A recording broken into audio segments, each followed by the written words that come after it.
Bonjour chers élèves, j'espère que vous allez bien.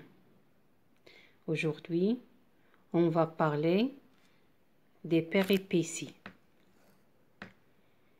Mais avant de commencer, il faut d'abord faire un petit rappel de ce qu'on a déjà vu dans les leçons précédentes, puisque les péripéties est une étape du schéma narratif. Commençons tout d'abord par répondre à la question suivante. De quoi se compose un schéma narratif? Un schéma narratif se compose de 5 étapes. La situation initiale, l'élément perturbateur, les péripéties, le dénouement et la chute finale ou la situation finale. Nous avons déjà parlé de la situation initiale, page 128 de Passerelle. Nous avons vu aussi l'élément perturbateur avec le texte page 136 du même manuel. Aujourd'hui, c'est le tour des péripéties. Pour cela, je vous invite à ouvrir vos livres sur la page 148. Comme vous voyez dans cette page 148, nous avons un schéma narratif avec des bulles vides que vous devez remplir. Mais avec quoi? Avec les éléments de la liste à côté où on a éléments perturbateurs, chute finale, dénouement, péripéties et situation initiale. On va commencer par la première bulle. On va écrire dans la première bulle la situation initiale. Pourquoi? Parce que c'est avec cette situation que commence chaque nouvelle. Alors, on va écrire ici situation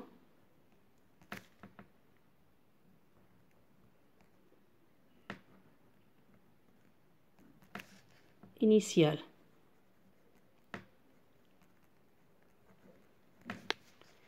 C'est difficile d'écrire avec le portable dans la main gauche et le stylo dans la main droite.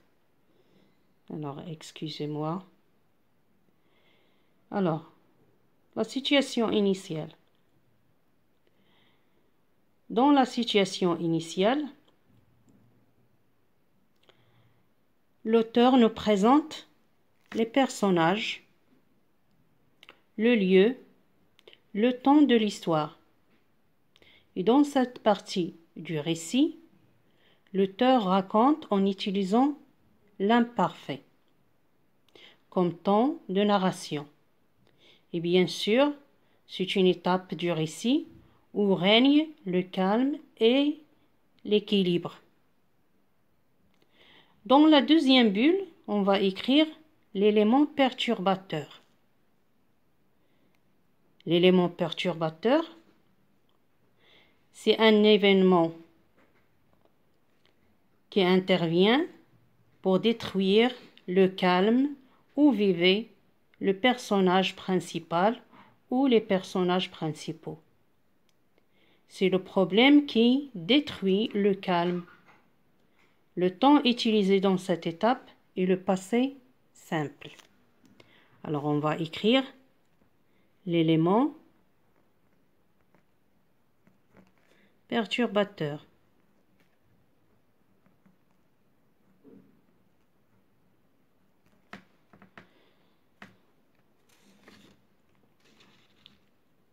Dans la troisième bulle, on va écrire les péripéties, qui sont un ensemble d'événements et de problèmes que le personnage ou les personnages vont vivre en vue de résoudre le problème. Et c'est notre leçon d'aujourd'hui. Le temps utilisé dans cette étape est le temps du récit. Ça veut dire l'imparfait et le passé simple. Alors, on va écrire les péripéties.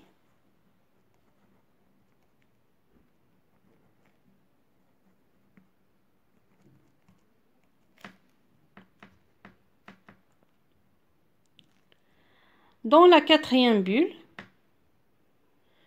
on va écrire le dénouement. C'est dans cette étape que le problème où vivaient les personnages va se résoudre. Alors, ici, le dénouement.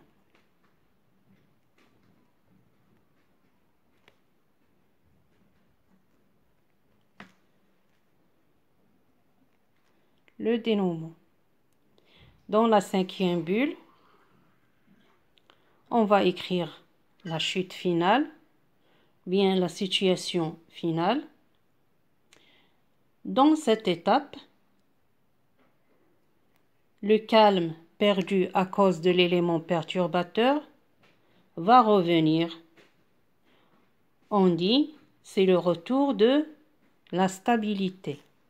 Alors ici, la chute finale.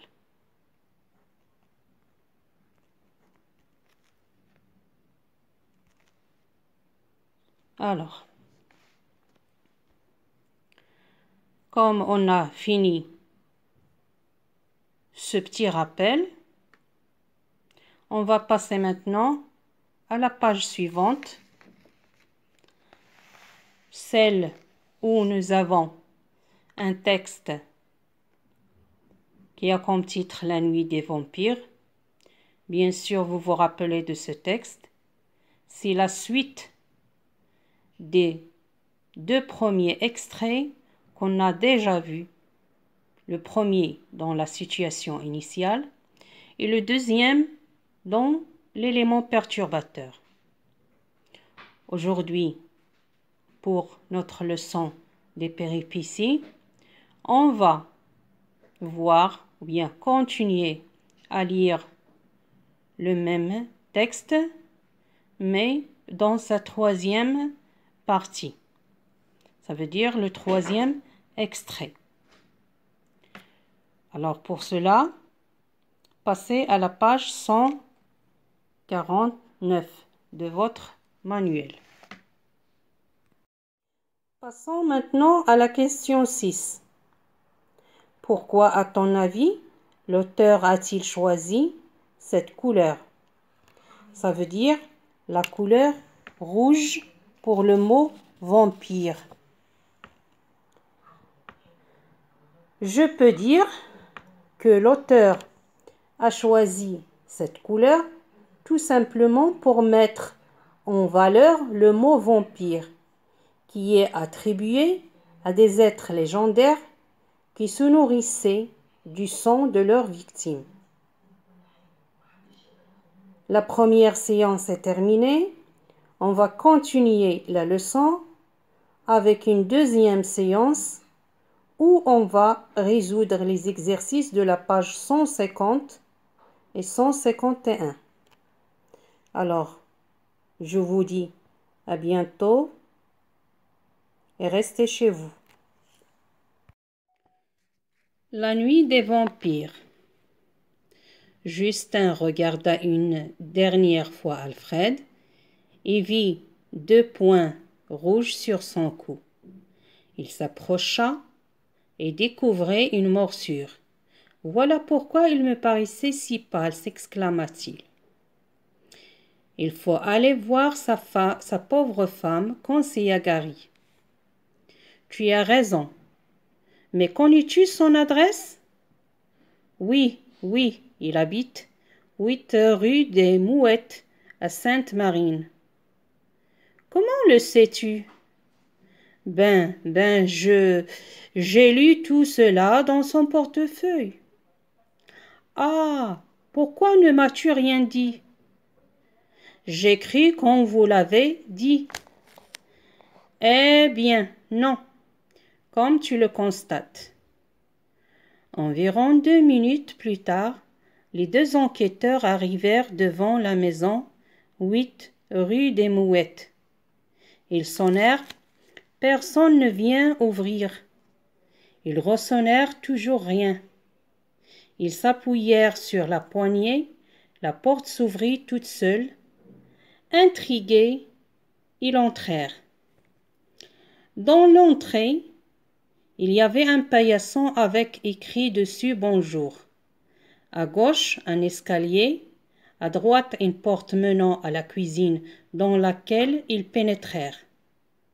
Un morceau de viande était en train de griller dans une poêle. Soudain, un gémissement se fit entendre. Ils coururent à l'autre pièce et découvrirent la femme d'Alfred, qui était en train d'agoniser. « À l'aide !» furent ces derniers mots. L'agent tourna la tête de la pauvre femme, et là, il découvrit les mêmes marques que sur son mari. Ils appelèrent l'ambulance et en déduisirent que ce ne pourrait être qu'un vampire. Passons maintenant aux questions de compréhension. Première question. Quel est le lien commun entre les trois images? Quelle hypothèse de lecture peux-tu faire à partir de ces photos? Et quand on parle des photos, on parle des photos qui sont insérées avec le texte. Nous avons ici 3 images. Alors, le lien commun entre les 3 images, c'est qu'il y a eu meurtre dans les 3 images. Ce qui signifie qu'il y aura une enquête policière. À partir du texte et des images, je déduis que les images nous donnent un résumé de l'histoire. Nous avons ici Alfred par terre, dans le brouillard, comme on a déjà vu dans le texte précédent, où on a découvert Alfred mort dans un cimetière. Ensuite, dans l'image numéro 2, on voit clairement qu'il y a des enquêteurs. Alors on déduit que c'est Justin et l'agent Gary qui sont partis bien sûr prévenir la femme d'Alfred de sa mort. Dans la 3e image, quand les enquêteurs sont arrivés à la maison, ils ont découvert la femme d'Alfred en train d'agoniser. Ça veut dire qu'elle était en train de mourir dans une chambre de la maison toute seule, bien sûr avec les traces de morsure sur son cou, comme on a trouvé sur le corps de son mari. On passe maintenant à la question numéro 2. Légende les images en mettant la lettre convenable. Ça veut dire, nous avons ici A, B, C. Ce sont des légendes d'images. On doit les associer aux images qu'on a à côté du texte. Ça veut dire chaque légende explique une image. On va commencer par lire la première légende et on va chercher quelle est l'image qu'on va lui associer. Les enquêteurs devant la maison d'Alfred. A. Les enquêteurs devant la maison d'Alfred. Alors, on va chercher dans les images. Oui, l'image où on voit des enquêteurs devant une maison. Alors, dans la première image, on voit une femme par terre. Dans la dernière image, on voit un homme par terre. Mais dans la deuxième image, on voit des enquêteurs, des hommes qui sont devant une maison. Regardez ici, il y a un ruban de police. Alors, on déduit que ce sont des enquêteurs. Alors, on va associer la légende A à l'image 2. On va écrire ici A. On va lire ensuite la légende B. La femme d'Alfred couchée sur le sol en train d'agoniser. Agoniser, ça veut dire en train de mourir. Et d'ailleurs, vous avez l'explication du mot agoniser ici en bas du texte dans j'enrichis mon lexique. Agoniser, être sur le point de mourir. Alors, on va chercher dans les images où est l'image qui nous montre une femme en train d'agoniser. Alors, c'est la première image. Alors, on va associer la légende qui dit la femme d'Alfred couchée sur le sol en train d'agoniser avec la première image. On va écrire ici B. Il nous reste une dernière légende, c'est le cadavre d'Alfred dans le brouillard. Alors, on va associer cette légende à la dernière image qui reste, qui nous présente un homme par terre dans le brouillard. On va déduire que c'est Alfred. C'est l'image d'Alfred. Alors, mort dans le brouillard. Regardez bien ici, il y a des chauves-souris dans le ciel. Il y a le brouillard. Alors, on déduit qu'il est mort dans le cimetière, comme on vient de voir dans le texte précédent. Alors, on va associer la légende C avec l'image 3. On passe maintenant à la question 3. Relève 3 mots qui montrent qu'il s'agit d'un récit policier. En parcourant le texte, on a trouvé, ou bien j'ai trouvé, le mot enquêteur. Alors, si vous lisez le texte, vous allez trouver le mot enquêteur. Voilà le premier indice qui nous montre que c'est un récit policier. Enquêteurs, ce sont des hommes qui travaillent dans la police et qui sont chargés de faire des enquêtes pour trouver des indices qui vont bien sûr les aider à trouver le coupable qui a commis le crime. Nous avons aussi le mot agent. Alors, agent, c'est un nom qu'on donne à quelqu'un qui travaille aussi à la police.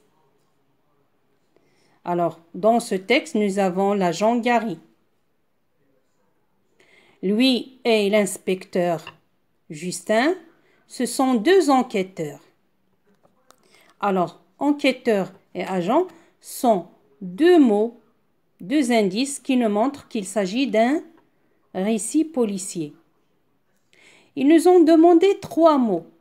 Alors, on va ajouter aussi ce qu'on trouve dans la source du texte en bas.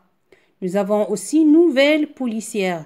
Nouvelle policière, c'est un groupe nominal qui nous montre que ce récit, c'est un récit policier. On passe maintenant à la 4e question. Lis la première et la dernière phrase et dis pourquoi la victime paraissait si pâle. Qu'est-ce que ça veut dire pâle? Pâle, c'est quand le visage d'une personne n'a pas de couleur de sang. Ça veut dire il est jaune. Alors on dit qu'il est pâle. Lis la première et la dernière phrase et dis pourquoi la victime paraissait si pâle. Alors, on va lire la première et la dernière phrase et on va chercher pourquoi la victime paraissait pâle. Première phrase. Justin regarda une dernière fois Alfred et vit comme 2 points rouges sur son cou. Il s'approcha et découvrit une morsure. Ça, c'est la première phrase. La dernière phrase, ils appelèrent l'ambulance et on déduisirent que ne pourrait être qu'un vampire.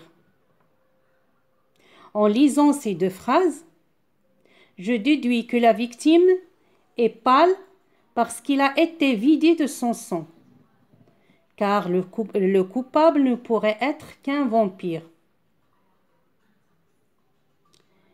À cause des indices qu'il a laissés sur les victimes. Quels sont ces indices? Ce sont les morsures sur le cou de la première victime et les morsures sur le cou de la deuxième victime. Quand la victime est vidée de son sang, la peau ou bien sa peau devient pâle. Ça veut dire que le corps manque de sang. Dans la question 5, lis la première et la dernière. Dans le texte, il y a un mot écrit en rouge, lequel cherche son sens dans un dictionnaire. Alors, je vais répéter la question 5. Dans le texte, il y a un mot écrit en rouge, lequel cherche son sens dans un dictionnaire. Alors, dans le texte, il y a un mot écrit en rouge, lequel? Le voilà, vampire.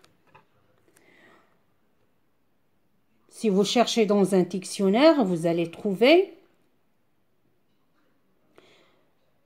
que le mot écrit en rouge signifie mort-vivant, se nourrissant du sang de ses victimes, ces derniers étant par la suite contaminés et changés en vampires si la saignée ne les avait pas tués.